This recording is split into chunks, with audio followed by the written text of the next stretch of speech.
అందరికీ నమస్కారం. Government degree college Manuguru, Bhadradri Kothagudem. My name is doctor Salla Ramesh Babu. ఈరోజు మనం మొఘల్ సామ్రాజ్యంలో చిట్ట చివరి పరిపాలకుడుగా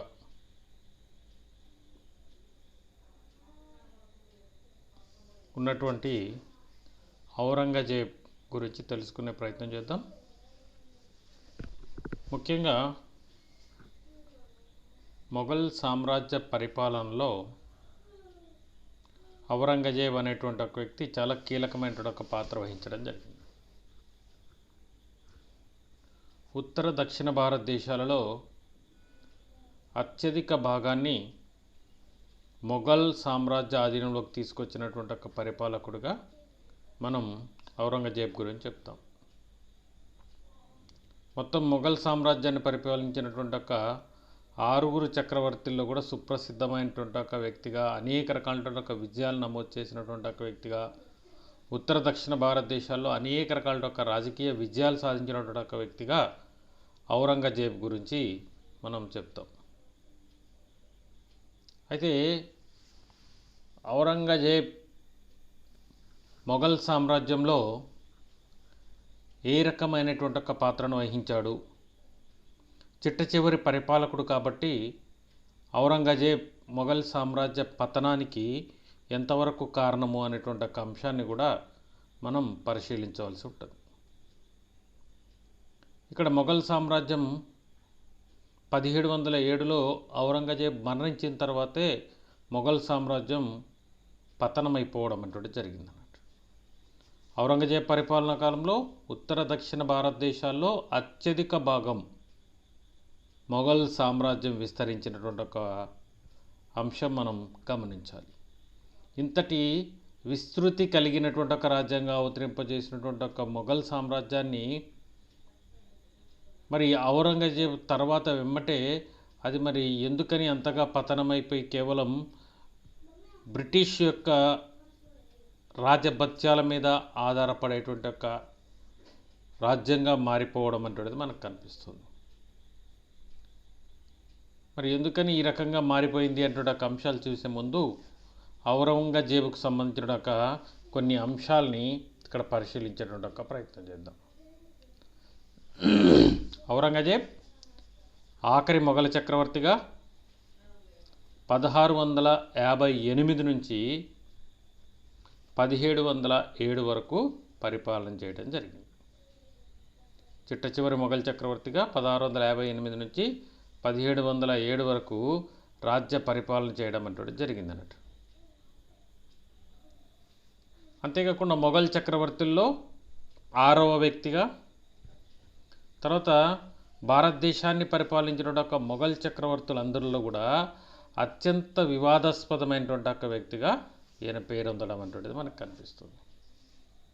అనేక రకాల ఒక వివాదాల మధ్య ఈయన భారతదేశం యొక్క పరిపాలన అటువంటిది కొనసాగినట్టుగా మనకి ఇక్కడ అర్థమవుతుంది. ఇక్కడ ఔరంగజేబ్ అనే పదానికి పారసీక భాషలో అర్థాన్ని చూసినట్లయితే సింహాసనానికి వన్నె తెచ్చినటువంటి వాడు. ఔరంగజేబ్ అనేటువంటి ఒక పదానికి పారసీక భాషలో అర్థాన్ని కనుక చూసుకున్నట్లయితే మనం సింహాసనానికి వన్నె తెచ్చినటువంటి వాడు అనేటువంటి ఒక అర్థం మనకి ఇక్కడ కనిపిస్తుంది. కానీ మనం పరిశీలించినట్లయితే సింహాసనం యొక్క ఔన్నత్యాన్ని పూర్తిగా కోల్పోయే విధంగా నిరంకుశమైనటువంటి ఒక రాజరిక విధానాన్ని అనుసరించినప్పటికీ కూడా ప్రజల యొక్క నమ్మకాలు, సామాజిక జీవనపరమైన ఒక విషయాలలో ఈయన వేలుపెట్టడం ద్వారానే అత్యధికంగా తను అప్రతిష్ట పాలవడం జరిగింది అంటున్న ఒక అంశం మనం ఖచ్చితంగా ఈ సందర్భంగా గుర్తు తెచ్చుకోవాల్సినటువంటి ఒక అంశం. మరి సామాజిక పరమైన ఒక అంశాలు ఏలుపెట్టడమే ఈయనని చాలా కీలకమైనటువంటి ఒక పాత్ర నుంచి మొఘల్ సామ్రాజ్య పతనానికి కారకుడుగా పడవేయడం అంటే జరిగిందండి. ఈయన ఔరంగజేబుని ఆలంగీర్ అంటూ ఒక పేరుతో కూడా పిలిచేవారు. ఆలంగీర్ అంటే ప్రపంచాధినేత అని అర్థం. ఆలంగీర్ అంటుంటే ఒక పదానికి అర్థం ప్రపంచాధినేత అంటుంటే ఒక అర్థం. మరి మొఘల్ సామ్రాజ్య పరిపాలకులకు సంబంధించిన ఒక అంశం చూసుకున్నట్లయితే సాధారణంగా మొఘల్ కాలం నాటి రాజులు హిందువుల మీద ప్రత్యేకమైనటువంటి ఒక పన్నులు విధించారు. జిజియా పన్ను అని, తీర్థయాత్ర పన్ను అని, ఇట్లా అనేక రకాల ఒక మతపరమైనటువంటి ఒక పన్నుల్ని మనకి బాబర్ కాలం నుంచి కూడా వీళ్ళు మొఘల్ చక్రవర్తులు హిందువుల మీద వేయడం అనేటువంటి జరిగిందంట. కొద్ది కాలం అక్బర్ యొక్క మతపరమైన ఒక విధానంలో కొంత మార్పు వచ్చినప్పుడు అక్బర్ ఉదారవాదంగా ఆలోచించేటువంటి ఒక సందర్భంలో కొద్ది కాలం మాత్రమే, అక్బర్ పరిపాలనా కాలంలో కొంతకాలం మాత్రమే హిందువుల మీద మతపరమైనటువంటి ఒక పన్నులు అనేటువంటివి తొలగించబడటం జరిగింది. అంతవరకు కూడా హిందువుల మీద మతపరమైనటువంటి ఒక పన్నులు అనేటువంటివి విధించబడటం జరిగింది. తర్వాత అక్బర్ తర్వాత వచ్చినటువంటి ఒక పరిపాలకులు కూడా ఔరంగజేబు వరకు అందరూ కూడా ఏంటంటే హిందువుల మీద ప్రత్యేకమైనటువంటి ఒక మతపరమైన ఒక పన్ను అంటే దాన్ని ఇక్కడ విధించడం అంటే జరిగింది. కానీ ఎంత మతపరమైన ఒక పన్నులు విధించినప్పటికీ కూడా సర్వమత సామరస్యాన్ని తమ రాజకీయాల్లో ఒక భాగంగా చేసి ప్రజలందరినీ కూడా సమైక్యపరిచేటువంటి ఒక ప్రయత్నం అంటే దాన్ని వీళ్ళు తీసుకురావడం అంటే జరిగింది అన్నట్టు. కానీ ఇక్కడ ఔరంగజేబు అనేటువంటి ఒక వ్యక్తి తాను అనుసరించేటువంటి ఒక మతం యొక్క ఔన్నత్యాన్ని మాత్రమే గుర్తిస్తున్నాడు, ఇతర మతాల యొక్క ఔన్నత్యాన్ని తిరస్కరిస్తున్నాడు. ప్రజల పట్ల కూడా తీవ్రమైనటువంటి ఇతర మతాలకు సంబంధించిన ఒక ప్రజల పట్ల కూడా తీవ్రమైనటువంటి ఒక వ్యతిరేకత అటువంటి దాన్ని ప్రదర్శించేటువంటి ఒక ప్రయత్నం చేస్తున్నాడు. దీనివల్లనే ఈయన ప్రజల యొక్క మన్ననలు అంటే దాన్ని పొందలేకపోవడం అంటది మనకి ఇక్కడ కనపడేటువంటి ఒక కీలకమైనటువంటి ఒక అంశం అన్నట్టు. ఇక్కడ ఇతర యొక్క మన్ననలు పొందకపోవడం అంటే కారణమవుతుంది. సాధారణంగా ఈయన యొక్క వ్యక్తిగతపరమైన ఒక అంశం చూసుకున్నట్లయితే గొప్ప దైవభక్తుడిగా పేరొందినటువంటి ఒక వ్యక్తి ఔరంగజేబు.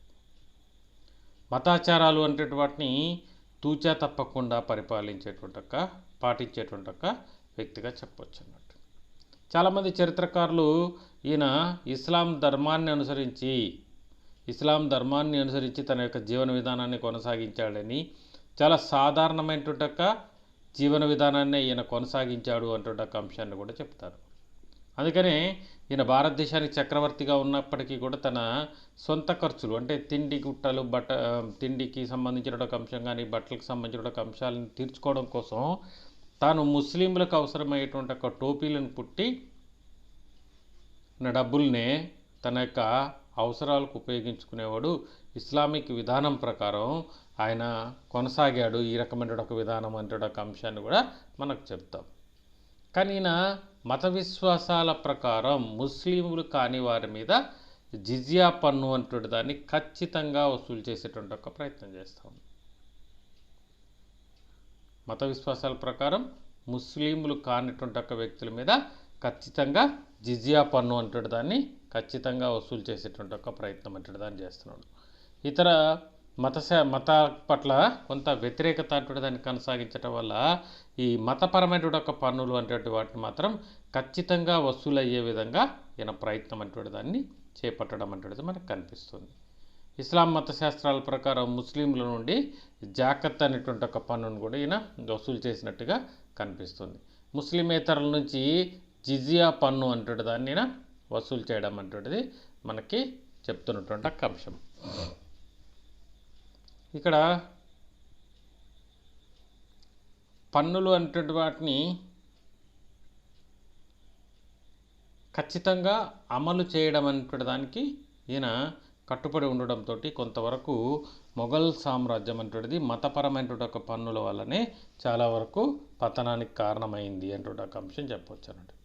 ఈయన పరిపాలనా కాలంలో చూసుకున్నట్లయితే చివరి దశలో చాలా కాలం దక్షిణ పదంలోనే గడపడం అంటే జరిగింది అన్నట్టు. దక్షిణ భారతదేశంలోనే గడపడం అంటే జరిగింది. సుమారు 48 సంవత్సరాల పరిపాలనా కాలంలో ఈయన చూసుకున్నట్లయితే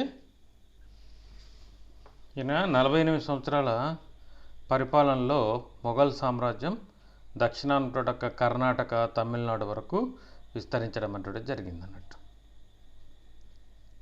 ఈయన ఇదే సందర్భంలో భారతదేశంలో విజృంభిస్తున్నటువంటి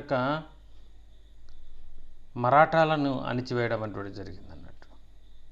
ఛత్రపతి శివాజీ నేతృత్వంలో విజృంభిస్తున్నటువంటి భారతదేశంలో విజృంభిస్తున్నటువంటి మరాఠాల యొక్క ఆధిపత్యానికి కొంతవరకైనా గండి కొట్టడం అటువంటిది కూడా మనకి ఇక్కడ కనిపిస్తుంటుంటే ఒక అంశం అన్నట్టు. వాళ్ళు విస్తరించకుండా ఈయన నియంత్రించగలగడం అటువంటిది చెప్పడం అటువంటిది జరిగింది అన్నట్టు. ఈయన వ్యక్తిగతమైన ఒక అంశం చూసుకున్నట్లయితే షాజహాన్ ముంతాజ్ బేగంలకి 3వ కుమారుడిగా జన్మించడం. ఈయన కూడా గుజరాత్లోని దాహోడ్ నగరంలో 1618 నవంబర్ 13న జన్మించడం అటువంటి జరిగింది అన్నట్టు. ఇక్కడ ఇతని యొక్క పూర్తి పేరు చూసినట్లయితే అబూ ముజఫర్ మొహిముద్దీన్ మహ్మద్ ఔరంగజేబ్ ఆలంగీర్.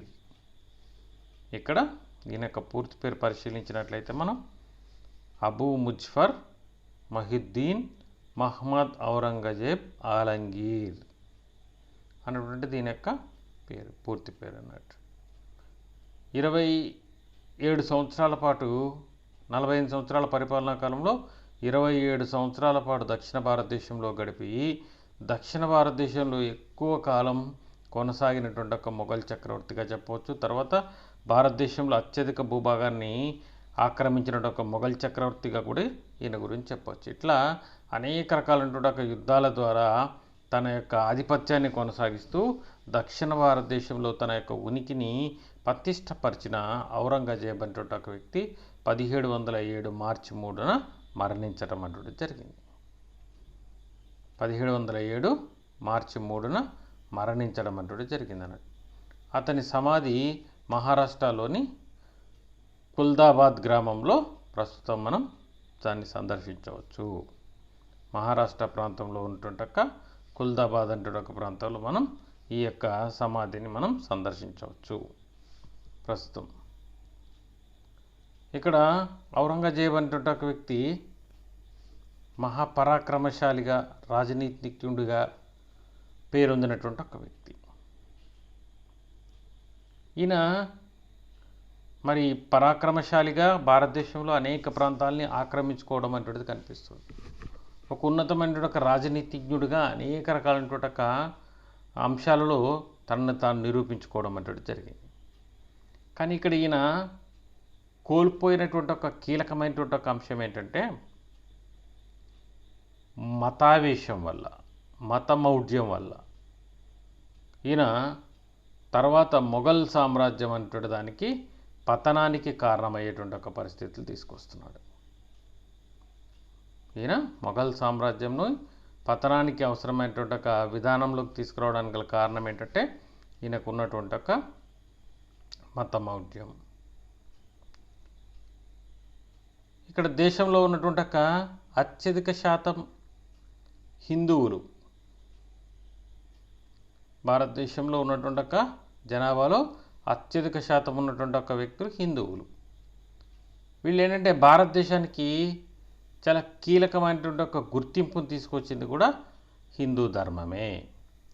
మరి ఈయన హిందూ ధర్మం పట్ల వ్యతిరేకతను ప్రదర్శించడం, హిందువుల పట్ల వ్యతిరేకతను ప్రదర్శింపజేయడంతో ఈయన కొంతవరకు చరిత్రలో హీనమైనటువంటి ఒక స్థానానికి పడిపోవడం అంటే జరిగిందన్నట్టు. ఇక్కడ అక్బర్ చక్రవర్తి అనేటువంటి ఒక వ్యక్తి హిందువులని ప్రత్యేకంగా ఆదరించడం, వారితో వైవాహిక సంబంధాలు కొనసాగించడం, తర్వాత వారితోటి వారిని ఉన్నతమైన ఒక స్థానాల్లోకి నియమించడం, వారి ఆధ్వర్యంలోనే అనేక రకాల యుద్ధాలు నమోదు చేసుకోవడం, విజయం నమోదు చేసుకోవడం, ఇవన్నీ కూడా మనకు కనిపిస్తున్నాయి. కానీ పూర్వీకులైనటువంటి ఒక మొఘల్ చక్రవర్తులు, ఔరంగజేబుకి పూర్వీకులైనటువంటి ఒక మొఘల్ చక్రవర్తులు అధికారం కోసం మతానికి సంబంధించిన ఒక అంశాలన్నింటినీ కూడా తాకట్టు పెట్టారు అంటుంటే ఒక భావన కలిగినటువంటి ఒక ఔరంగజేబు ఏం చేస్తున్నాడంటే వాటన్నిటిని కూడా వ్యతిరేకిస్తున్నాడు. ఏదైతే తన పూర్వీకులైనటువంటి ఒక రాజులు ఎవరైతే ఉన్నారో వాళ్ళు అనుసరించినటువంటి ఒక హిందూ విధానం అంటుంటే దాన్ని అంతటినీ కూడా ఈయన కొనసాగించనీయకుండా అడ్డుకోవడం అంటుంటే జరిగింది అన్నట్టు. తన సామ్రాజ్యంలో ఉండేటువంటి వాళ్ళంతా కూడా సున్నీ మతస్థులై ఉండవాళ్ళను అంటున్న ఒక అంశాన్ని ఈయన చెప్పడం అంటున్నది కనిపిస్తుంది. రాజ్యాంగం మతం ఖురాన్లో ఉన్నటువంటి ఒక విధులను అనుసరించి నిర్వహించాలి అంటున్న ఒక ఉద్దేశమైన ప్రదర్శించడం అంటున్నది జరిగింది అన్నట్టు. అందులో భాగంగా నేను ఏ రకమైన ఒక ప్రయత్నం చేస్తున్నానంటే హిందువులకి తన మీద ఉన్నటువంటి ఒక ఆగ్రహాన్ని ఈయన చూపించేటువంటి ఒక ప్రయత్నం చేస్తాం. హిందూ దేవాలయాల మీద కానీ, హిందూ విజ్ఞాన శాస్త్రాల మీద కానీ, హిందూ గ్రంథాల మీద కానీ, ఆచార సాంప్రదాయాల మీద కానీ, వీటన్నిటి మీద కూడా ఈయన ఏం చేస్తున్నాడంటే ఆటంకపరిచేటువంటి ఒక ప్రయత్నం చేస్తూ ఉండు. 1669లో ఇతని ఆజ్ఞతోటి హిందూ విద్యా విధానం కొనసాగేటువంటి అనేక దేవాలయాలు నాశనం అవడం అంటే జరిగింది అన్నట్టు. హిందువుల పవిత్ర పుణ్యక్షేత్రాలన్నీ కూడా 1669 తర్వాత అనేక రకాలైనటువంటి ఆలయాలు, చారిత్రక ప్రాధాన్యత కలిగినటువంటి ఆలయాలన్నీ కూడా ధ్వంసం అవడం అంటే జరిగింది అన్నట్టు. వాటిలో ముఖ్యంగా కాశీ క్షేత్రంలో ఉన్నటువంటి ఒక విశ్వనాథ ఆలయము, తర్వాత మధుర ఆలయము, ఇక్కడ అత్యంత మధుర ప్రాంతంలో రాజా బీర్ సింగ్ చేత అద్వితీయంగా నిర్మించబడ్డటువంటి ఒక సుందర శిల్ప కళాఖండాలతో నిర్మించబడినటువంటి ఒక కేశవాలయం అటువంటిది ఇక్కడ కూడా పతనానికి గురవడం అటువంటిది జరిగింది అన్నట్టు. ఇక్కడ ఈ సందర్భంగా ఎందరో పండితులు, తర్వాత ఎన్నో రకాల ఒక గ్రంథాలు అన్నీ కూడా నష్టపోవడం అటువంటిది జరిగింది అన్నట్టు. భారతీయ సారస్వత విధానానికి తీవ్రమైనటువంటి ఒక అవమానం జరగడమే కాకుండా తీవ్రమైనటువంటి ఒక నష్టం, అనేక రకాలైన ఒక గ్రంథాలన్నీ కూడా తగలబెట్టబడటం అటువంటిది కూడా మనకి కీలకంగా కనిపించేటువంటి ఒక అంశం అన్నట్టు. ఈ చక్రవర్తి మతావేశం హిందూ విద్యకి పెద్ద కీడు కలిగించింది అటువంటి ఒక అంశం చెప్పవచ్చు. ఎంతైతే హిందూ విధానాన్ని వ్యతిరేకించి, హిందూ విద్యా విధానాన్ని, హిందూ ఆచార సంప్రదాయాలను వ్యతిరేకించి ఇస్లాంను అనుసరించమని కోరడంతో కొంతవరకు ఇస్లాం అనేటువంటిది ఈ కాలంలోనే అత్యధికంగా అభివృద్ధి చెందింది మధ్యయుగ కాలంతో పోల్చినట్లయితే అని చెప్పవచ్చు అన్నట్టు. ఇక్కడ ఏ రకమైన ఒక ప్రయత్నం చేస్తున్నాడు అంటే అనేక రకాల ఒక పాఠశాలలు, కళాశాలలు నిర్మించి, సుప్రసిద్ధమైన ఒక ఉపాధ్యాయులు నిర్మించి విద్యార్థులకు కూడా వేతనాలు, భరణాలు ఏర్పాటు చేసేటువంటి ఒక ప్రయత్నం కొంతవరకు కొనసాగించడం అంటే జరిగింది అన్నట్టు. కొంతవరకు ఫిరోజ్ షా తుగ్లక్ వలె ఎవరైతే బానిసలు అనేటువంటి వాళ్ళు ఉన్నారో వాళ్ళకి కొంత వాళ్ళ అభివృద్ధి కోసం అని చెప్పిన పాల్పడటం అంటే జరిగింది. తర్వాత గుజరాత్లో ఉన్న ఒక బోహ్రోల్ అనేటువంటి ఒక బానిసలకు ఈత విద్య అనేటువంటి దాన్ని నేర్పించడం అనేటువంటిది కనిపిస్తుంది అన్నట్టు. ఇంకా తత్వశాస్త్రానికి సంబంధించి సామాన్య విద్యా ప్రణాళికలకు అనేక రకాల ప్రాధాన్యత ఇచ్చి విద్యారంగంలో విశేషమైనటువంటి ఒక అభివృద్ధి అనేటువంటి దాన్ని కొనసాగించేటువంటి ఒక ప్రయత్నం చేస్తాడు. ప్రపంచ జ్ఞానాన్ని అభివృద్ధి పరుస్తూ చరిత్ర, భూగోళ శాస్త్రం, భాషలు మొదలున్నటువంటి వాటిలో ప్రత్యేక బోధన అవసరమని ఇతను భావించడం అంటే జరిగింది అన్నట్టు. ఇక్కడ జీవితం ముందు విశేషమైన ఒక సమస్యలను ఎదుర్కొని వాటిని జయప్రదంగా ముందుకు నడిపించడంలో కీలకమైన ఒక పాత్ర అంటే దాన్ని కొనసాగించడం అటువంటిది ఈయన చేపట్టడం అటువంటిది జరిగింది అన్నట్టు. నిరాడంబరమైన ఒక జీవన విధానాన్ని కొనసాగించడం, నిరంతరం ఆధ్యాత్మిక చింతన కలిగి ఉండడం, తర్వాత ఖురాన్ చెప్పినటువంటి ఒక ప్రతి ఒక్క విధిని నిర్వర్తించే ప్రయత్నం చేయడం, జీవిత పరమార్థాలు ఖురాన్ వాక్యాలను ఆచరణలోకి, అనుచరణలోకి తెచ్చినటువంటి ఒక వ్యక్తిగా మనం ఔరంగజేబ్ గురించి చెప్పవచ్చు. ఇక్కడ మొఘల్ ఆస్థానంలో ఉన్నటువంటి ఒక స్థిరంగా ఉన్నటువంటి ఒక ఆడంబరపరమైన ఒక అంశం కానీ, శృంగారపరమైన ఒక అంశాలు, రాజచిహ్నాలైనటువంటి ఒక లలిత కళలు, శిల్పకళలు, గానం, అలంకరణం మొదలుగున్నటువంటి అన్నిటినీ కూడా ఈయన దూరం చేసేటువంటి ఒక ప్రయత్నం చేస్తున్నాడు. రాజాస్థానంలో వీటి స్థానాన్ని తొలగించేటువంటి ఒక ప్రయత్నం చేస్తూ ఉన్నాడు. ఎక్కడ కూడా వీళ్ళన్నిటిని కూడా ఈయన వ్యతిరేకిస్తున్నాడు. ఇస్లాం ధర్మంలో దుర్మానికి వ్యతిరేకంగా కొనసాగుతున్నాయనేటువంటి ఒక ఉద్దేశాన్ని ఈయన ప్రదర్శించేటువంటి ఒక ప్రయత్నం చేస్తున్నాడు.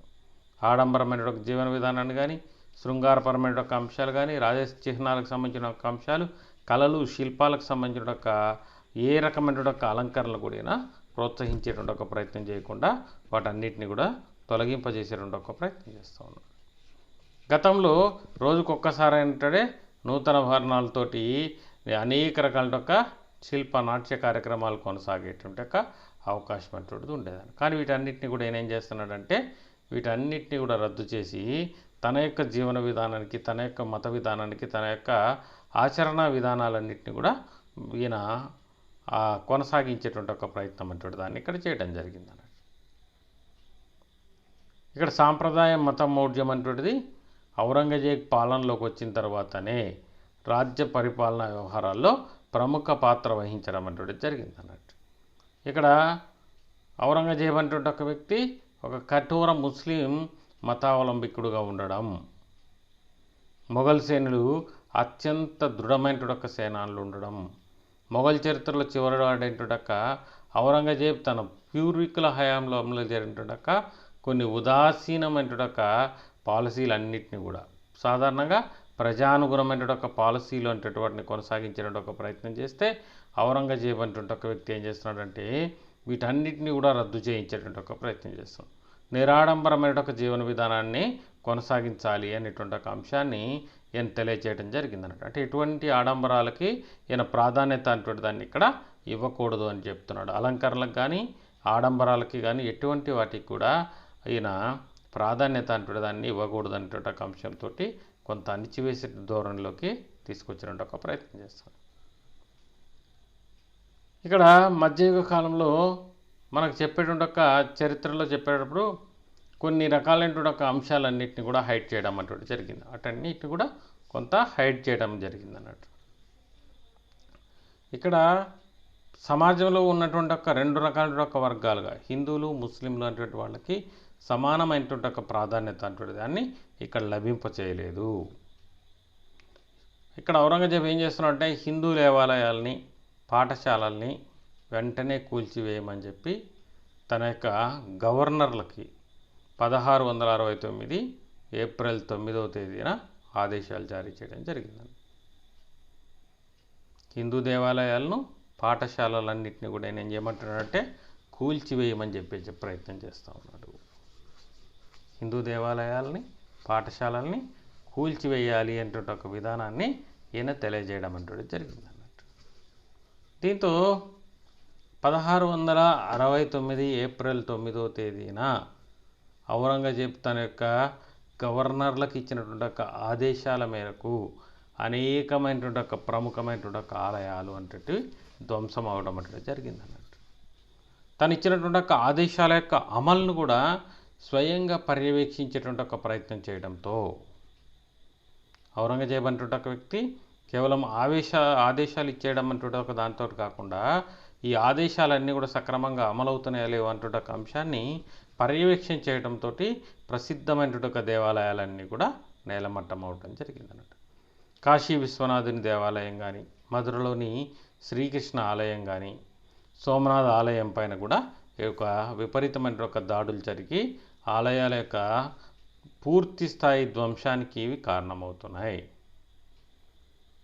ఇక్కడ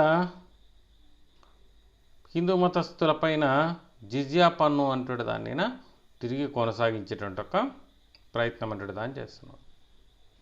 ఈ సందర్భంలోనే మత మార్పిడి అంటే దానికి కూడా ప్రోత్సాహం అందించేటువంటి ఒక ప్రయత్నం చేస్తూ ఉన్నాడు. హిందువుల నుంచి ముస్లింలుగా మారినటువంటి ఒక వ్యక్తులకి అనేక రకాలైనటువంటి ఒక రాయితీలు అంటే దాన్ని కలిగించేటువంటి ఒక ప్రయత్నం చేస్తున్నాడు. అనేక రకాల ఒక రాయితీలు అంటే వాటిని కలిగించే ప్రయత్నం చేస్తున్నాడు.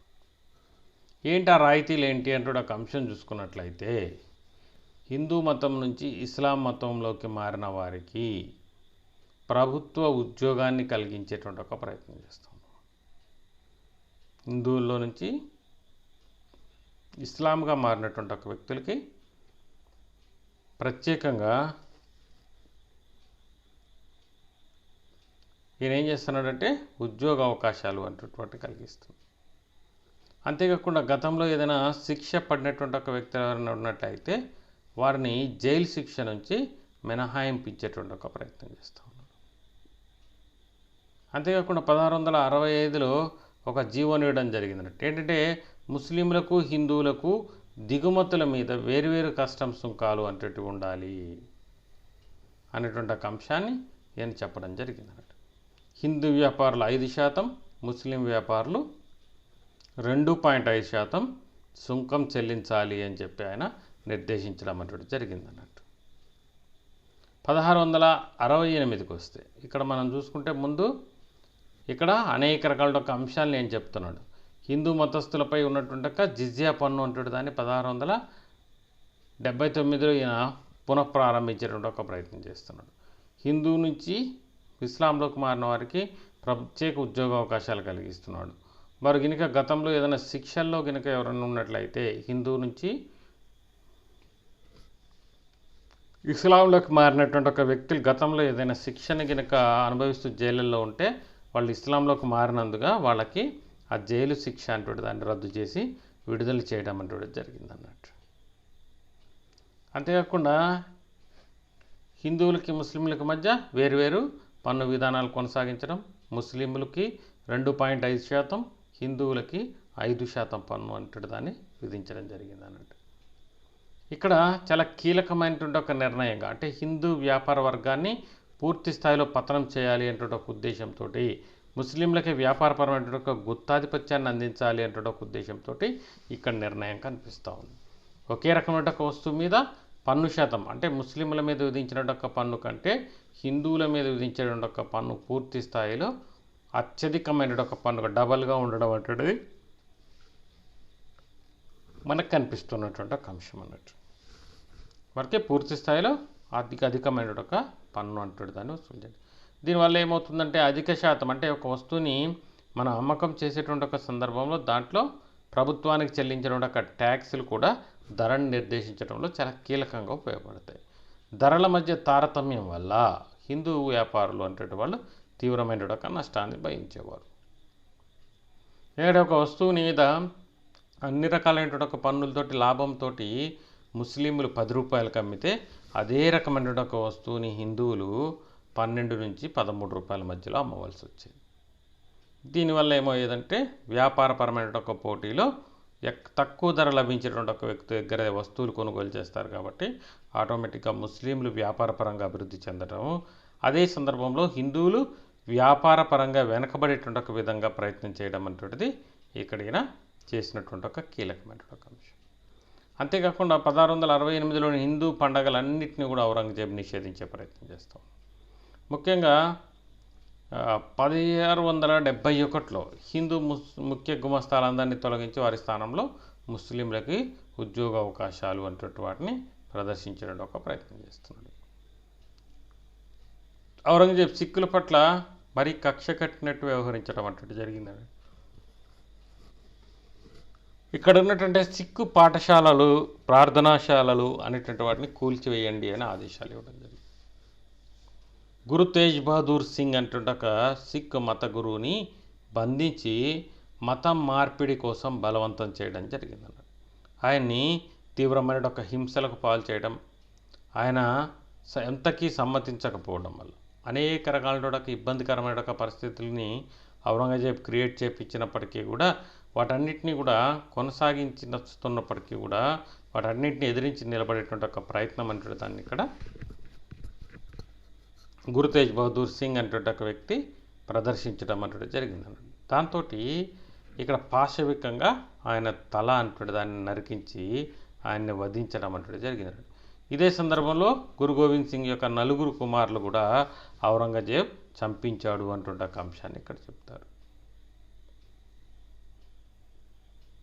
ఇక్కడ జాదునాథ్ సర్కార్ అంటుంటే ఒక చరిత్రకారుడు ఔరంగజేబు వెలువించినటువంటి ఒక నిర్ణయాలను ఆయన జమాలలో చూసుకున్న సంఘటనలు అన్ని రకాల ఒక అంశాలను అక్షరాభిధం చేస్తూ గ్రంథాన్ని రచించేటువంటి ఒక ప్రయత్నం అంటే దాన్ని ఇక్కడ చూపించడం జరిగిందండి.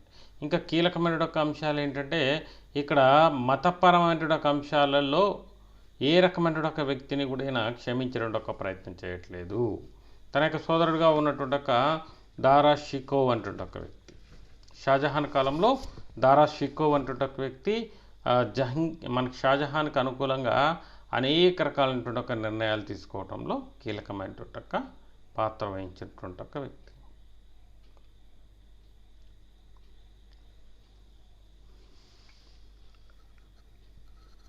దారా షికోవ్ అంటే ఒక వ్యక్తి ఈయన అనేక రకాల ఒక మత గ్రంథాన్ని అవపాసన పట్టించడం జరిగింది. ఈయన క్రైస్తవ మత గ్రంథాలు, హిందూ మత గ్రంథాలు, తర్వాత సూఫీ తాత్వికుల రచనలు, ఇస్లాం మత గ్రంథాలు అన్నింటినీ కూడా అధ్యయనం చేసినటువంటి ఒక వ్యక్తిగా దారా షికోవ్ గురించి చెప్పొచ్చు అన్నట్టు. ఈయన ఏం చేస్తున్నట్టు హిందూ పండితుల యొక్క సహకారంతో ఉపనిషత్తుల్ని పర్షియన్ భాషలోకి అనువదించేటువంటి ఒక ప్రయత్నాన్ని ఇక్కడ కొనసాగించడం అనేది జరిగింది అన్నట్టు. హిందూ మతానికి సంబంధించిన ఒక గ్రంథాలని ఎవరు దారా షికోవ్ అంటే ఒక వ్యక్తి పర్షియన్ భాషలోకి అనువదింపజేసి దీంట్లో ఉన్నటువంటి అంశాలన్నింటినీ కూడా ప్రపంచవ్యాప్తం చేయాలి అంటే ఒక ఉద్దేశంతో కూడా ఈయన దారా షికోవ్ అంటే ఒక వ్యక్తి ప్రయత్నం చేయటం, ఇది కూడా కొంతవరకు ఇబ్బందికరమైన ఒక పరిస్థితిగా ఆయనకి ఎదురవడం అంటే జరిగింది అన్నట్టు.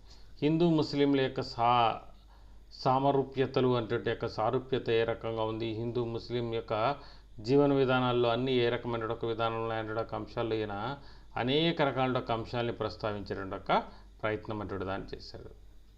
ఈయన కాలంలో ఈయన లాల్దాస్ అనే హిందూ యోగి, ఫకీర్ సర్మద్ అనే ముస్లింల పండితుల వద్ద తాత్విక విద్యాభ్యాసం అంటే దాన్ని ఈయన దారా షికోవ్ అంటే ఒక వ్యక్తి పొందడం అంటే జరిగింది అన్నట్టు. సింహాసనాన్ని అధిష్ఠించేట ఒక క్రమంలో దారా షికోవ్ అనేటువంటి ఒక వ్యక్తి ఆటంకకరంగా ఉన్నాడు అంటే ఒక ఉద్దేశంతో దారా షికోవ్ అంటే ఒక వ్యక్తి పైన మతద్రోహి అంటే ఒక ముద్ర వేసి వెలివేయడం అంటే జరిగింది అన్నట్టు.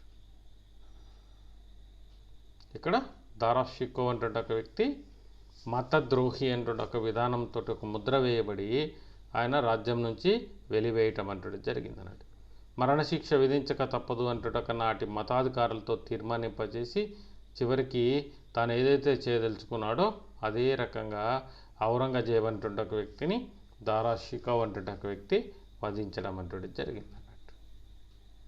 ఇక్కడ ఔరంగజేబు యొక్క మత విధానాన్ని చూసుకుంటే, ఎందుకంటే అత్యధిక శాతం ఉన్నటువంటి ఒక హిందూ మతానికి సంబంధించిన ఒక వ్యక్తులు ఔరంగజేబు విధానం వల్ల కొంత ఇబ్బందికరమైన ఒక పరిస్థితిని ఇక్కడ కొనసాగించే ప్రయత్నం చేయడం జరిగింది. దాంట్లో ముఖ్యంగా హిందూ దేవాలయాల ధ్వంసం అంటే జరిగింది. హిందూ దేవాలయాల యొక్క ధ్వంసం అంటే జరిగింది. అంతేకాకుండా అనేక రకాల ఒక కార్యక్రమాలు, ప్రాధాన్యత కలిగిన అనేక రకాల ఒక కార్యక్రమాలన్నింటినీ కూడా ఇక్కడ మనకి ఔరంగజేబ్ అంటే ఒక వ్యక్తి నిలుపు చేయడం అంటే జరిగింది అన్నాడు. 1669లో జురేక ఈ దర్శన్ అంటే ఒక కార్యక్రమాన్ని రద్దు చేయడం జరిగింది. జహంగీర్ అంటే ఒక వ్యక్తి ప్రతిష్టాత్మకంగా ప్రారంభించిన ఒక ఈ కార్యక్రమం ద్వారా అనేక రకాలుగా ప్రజల యొక్క సమస్యలను పరిష్కరింపజేయడం అంటే ఇక్కడ మనకు కనబడుతుంది. అటువంటి కార్యక్రమాన్ని నేను నిలిపివేయటం అంటే జరిగింది అన్నట్టు. తర్వాత అదేవిధంగా తన ఆస్థానంలో ఎటువంటి సంగీతం అంటే దాన్ని వినపడకూడదు అంటే ఒక ఉద్దేశంతో వాటిని కూడా రద్దు చేయడం జరిగింది అన్నట్టు. 1670లో తులాదాస్ నవరోజ్ పండుగల్ని రద్దు చేయడం అంటే జరిగింది అన్నట్టు. తర్వాత 1679లో జిజియా పన్నుతోటి సహా అనేక రకాల ఒక పన్నుల్ని, మతపరమైన ఒక పన్నులను కూడా ఈయన తిరిగి విధించేటువంటి ఒక ప్రయత్నం అంటే దాన్ని చేపట్టడం అంటే జరిగింది అన్నట్టు. అంతేకాకుండా ఔరంగజేబ్ అనేటువంటి ఒక వ్యక్తి హైందవ ధర్మంలో చాలా ఇబ్బందికరమైనటువంటి ఒక వ్యవస్థగా ఉన్నటువంటి ఒక సతీ సహగమన విధానం అంటే దాన్ని రద్దు చేయడం అంటే జరిగింది. బంగా అనేటువంటి ఒక మత్తు పానీయాలు అనేటువంటి వాటిని నిషేధించేటువంటి ఒక ప్రయత్నాన్ని కూడా ఈయన కొనసాగించడం అంటే జరిగింది అన్నట్టు. నాణ్యాలపై కలీమా యొక్క మత సూక్తులు ముద్రించేటువంటి ఒక విధానాన్ని ఈయన నిలిపివేయడం అంటే జరిగింది అన్నట్టు. ఔరంగజేబ్ గవర్నర్గా ఉండే ఒక సమయంలోనే అనేక రకాలైనటువంటి ఒక దేవాలయాలని ధ్వంసం చేయాలి అంటే ఒక ఉద్దేశంతో ఆదేశాలు చేయడంతో అనేక రకాల ఒక ఆలయాలన్నీ కూడా ధ్వంసమైనవి. అంతేకాకుండా ఈయన నూతనంగా ఏ రకమైన ఒక ఆలయాల యొక్క నిర్మాణం అంటే దాన్ని కొనసాగించకూడదు అంటే ఒక తీర్మానాన్ని కూడా ఈయన తీసుకురావడం జరిగిందన్నమాట. దీంతో 1659లో కాశీ నుంచి విడుదల చేసినటువంటి ఈ ఫర్మానా ద్వారా కొత్త దేవాలయాల యొక్క నిర్మాణం అంటే దాన్ని నిషేధించడం జరిగింది. కాశీలో విశ్వనాథ, మధురలో కేశవ, గుజరాత్లోని సోమనాథ దేవాలయాలని ఈయన కొల్లగొట్టించేటువంటి ఒక ప్రయత్నం చేస్తున్నాడు. వీటిని ధ్వంసం చేసించేటువంటి ఒక ప్రయత్నం చేస్తున్నాడు. ఇదే సందర్భంలో ఇస్లాం మతానికి సంబంధించిన ఒక మసీదులు ఏవైతే ఉంటాయో వాటిని బాగు చేయాలి అనేటువంటి ఒక ఉద్దేశంతో ఆదేశించేటువంటి ఒక ప్రయత్నం చేస్తున్నాం. అంతేకాకుండా ఇమాంలు అనేటువంటి వాళ్ళు ఎవరైతే ఉన్నారో ముస్లింలలో వారికి జీతభత్యాలు ఇప్పించేటువంటి ఒక ప్రయత్నం అటువంటి దాన్ని కూడా ఈయన చేపట్టడం అటువంటి జరిగింది అన్నట్టు.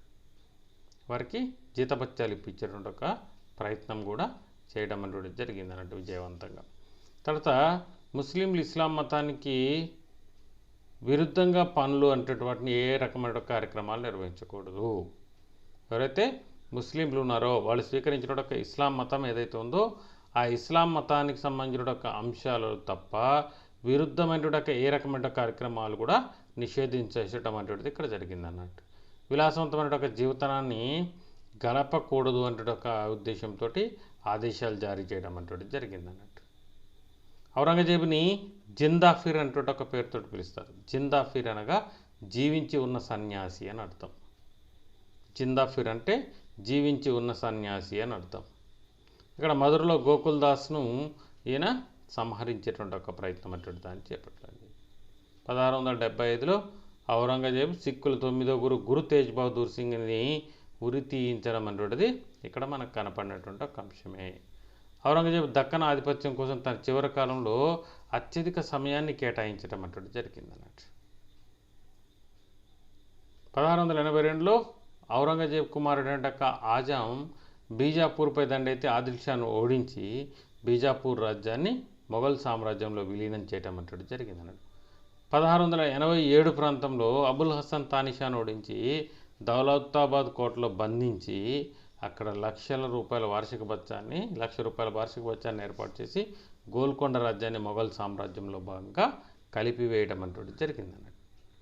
గోల్కొండ ముట్టడి సందర్భంగానే అక్కన్న మాదన్నలు అంటే వాళ్ళు ఇక్కడ హత్యకు గురవడం అనేటువంటి జరిగింది అన్నట్టు. గోల్కొండ ముట్టడి సంబంధంగానే అక్కన్న మాదన్నలు అంటేని వీరు అంతం చేయడం అనేటువంటి జరిగింది అన్నట్టు.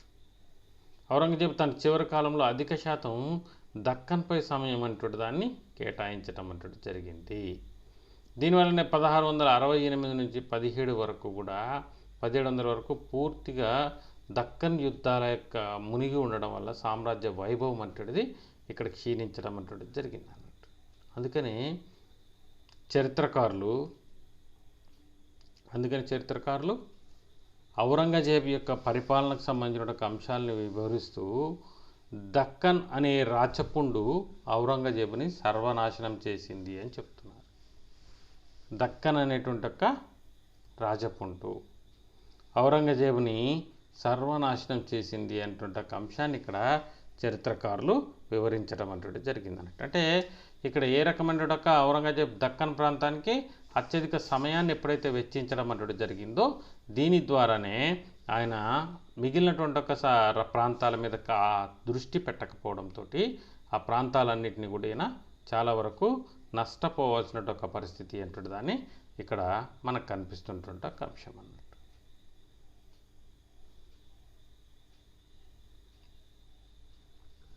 ఇక్కడ మొఘల్ మత విధానంలో ఔరంగజేబు అనేటువంటి ఒక వ్యక్తి కీలకమైనటువంటి ఒక పాత్ర వహిస్తున్నాడు.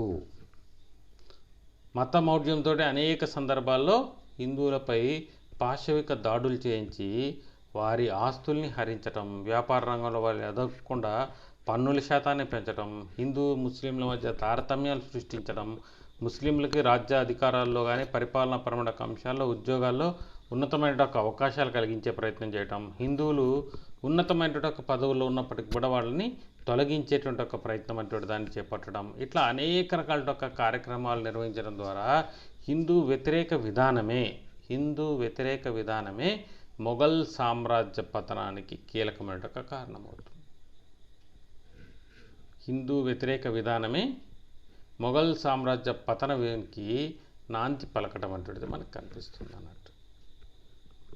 ఇక్కడ చాలా కీలకమైనటువంటి అంశంగా ఇది చెప్పవచ్చు అన్నట్టు. హిందువుల్ని వ్యతిరేకించడం ద్వారా అత్యధిక శాతం ఉన్నటువంటి ఒక హిందూ ప్రజలు కూడా రాజుని వ్యతిరేకించేటువంటి ఒక పరిస్థితుల్ని తీసుకురావడం అంటే జరిగింది అన్నట్టు. ఇది కూడా చాలా ఇబ్బందికరమైనటువంటి ఒక అంశంగా మొఘల్ సామ్రాజ్యంలో కనపడుతుంది. అంతేకాకుండా ఈయనకి తన వారసుల పట్ల నమ్మకం లేకపోవడంతో మొఘల్ సామ్రాజ్య పతనం అంటే జరుగుతుంది. ఏంటంటే తను తన తండ్రిని చెరసాలలో బంధించి మొఘల్ సింహాసనాన్ని అధిష్ఠించాడు ఔరంగజేబు. మరి తన కుమారులు కనుక అదే రకమైన ఒక దూకుడు విధానాన్ని కొనసాగించినట్లయితే తన మీద తన యొక్క శేష జీవితం కూడా చెరసాలలోనే బందీ అవుతుంది అనేటువంటి ఒక భావనతో వాళ్ళని సమర్థవంతంగా పని చేయడానికి ఎదగడానికి అవసరమైన ఒక పరిస్థితులు అంటే వాటిని ఈయన క్రియేట్ చేయకపోవడం అంటే జరిగిందండి. దీంతో ఔరంగజేబు అనేటువంటి ఒక వ్యక్తి ఏ రకమైన ఒక విధానంతో కొనసాగించాడు, ఎట్టి పరిస్థితుల్లో కూడా తన యొక్క కుమారులు అంటే వాళ్ళని తెలివైనటువంటి ఒక వ్యక్తులుగా తీర్చిదిద్దట్లేదు. వారికి రాజ్యాధికారంలో కీలకమైన ఒక బాధ్యతలు కొంతవరకు నామాత్రమైన ఒక బాధ్యతలు ఇచ్చే ప్రయత్నం చేసినప్పటికీ కూడా వాళ్ళని నిష్ణాతులుగా, తర్వాత మొఘల్ సామ్రాజ్యాన్ని, ఇంత విస్తృతి కలిగిన ఒక మొఘల్ సామ్రాజ్యాన్ని పటిష్టంగా పరిపాలించడానికి అవసరమైన ఒక పరిజ్ఞానం అంటే దాన్ని వాళ్ళకి కలిగించడంలో కూడా చాలా వరకు విఫలం అంటే దాన్ని చెందడం వల్ల కూడా మనకి ఇక్కడ ఏం కనిపిస్తుందంటే మొఘల్ సామ్రాజ్యం భారతదేశంలో తన యొక్క ఉనికిని కోల్పోతుంది అంటున్న అంశం మనకి ఇక్కడ అర్థమవుతుంది. చిట్ట చివరి పరిపాలకుడిగా, అత్యధిక భూభాగాన్ని పరిపాలించిన ఒక వ్యక్తిగా 2 రకాలైనటువంటి ఒక కీర్తులు కూడా ఇక్కడ మొఘల్ సామ్రాజ్యంలో ఔరంగజేబుకే దక్కుతాయి. ఇక్కడ 2 రకాలైనటువంటి ఒక కీర్తులు ఏంటంటే అత్యధిక భూభాగాన్ని ఆక్రమించి పరిపాలించిన ఒక వ్యక్తి, తర్వాత రాజ్యాధికారం అంటే దాన్ని కోల్పోవడానికి అంటే పతనం అవడానికి కారకుడైనటువంటి ఒక వ్యక్తిగా కూడా మనం ఇక్కడ ఔరంగజేబు అనేటువంటి ఒక వ్యక్తి గురించే చెప్తాం. ఈయన అనుసరించినటువంటి ఒక మత మౌఢ్య విధానాలే ఈ యొక్క మొఘల్ సామ్రాజ్య పతనానికి కారణము అనేటువంటి ఒక అంశాన్ని ఇక్కడ మనం పరిశీలించేటువంటి ఒక ప్రయత్నం చేయడం అటువంటిది ఇక్కడ జరిగింది. ఇది మొఘల్ సామ్రాజ్యంలో ఔరంగజేబు యొక్క మత విధానానికి సంబంధించినటువంటి ఒక వివరణ. Thank you very much. Doctor Salla Ramesh Babu, government degree college, Manuguru. Thank you.